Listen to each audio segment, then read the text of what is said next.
Ministryně kultury v demisi Alena Hanáková rozhodla, že dům na rohu Václavského náměstí a Opletalovy ulice v Praze nebude památkově chráněn. Majitel budovy ji tak zřejmě bude moci zbourat a postavit na jejím místě budovu novou. Kolem sporného projektu se už několik měsíců vedou vzrušené debaty a odpůrci chystají další protesty.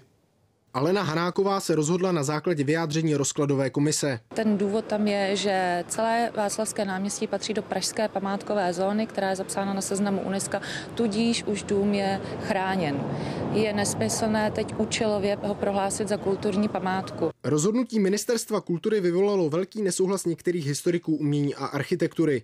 Navíc podle nich ještě ani tohle rozhodnutí neznamená, že se dům může zbourat. Nevidím žádný důvod, proč by se měl bourat kvalitní dům významného architekta Bohumíra Kozáka v památkové zóně, jako je Václavské náměstí. My jsme od začátku jako klub Za starou Prahu proti této demolici velice protestovali, protože se domníváme, že v památkové rezervaci jsou chráněny i domy, které nejsou jednotlivě prohlášeny za kulturní památky. Dům, o který se už dlouhou dobu vedou spory, byl postaven v roce 1880 v novorenesančním stylu. Do své modernistické podoby byl přestavěn v roce 1920. Od roku 1994 je vlastníkem domu investorská společnost Flow East.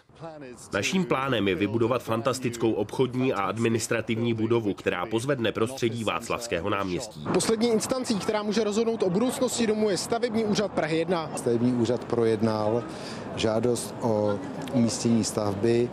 Nedávno proběhlo ústní jednání, kde se shromáždily námitky a připomínky a je velice pravděpodobné, že v dohledné době stavební úřad vydá rozhodnutí o umístění novostavby polyfunkčního objektu na adrese Václavské náměstí 47. Oldřich Buchetka, Prima FTV. Policie významně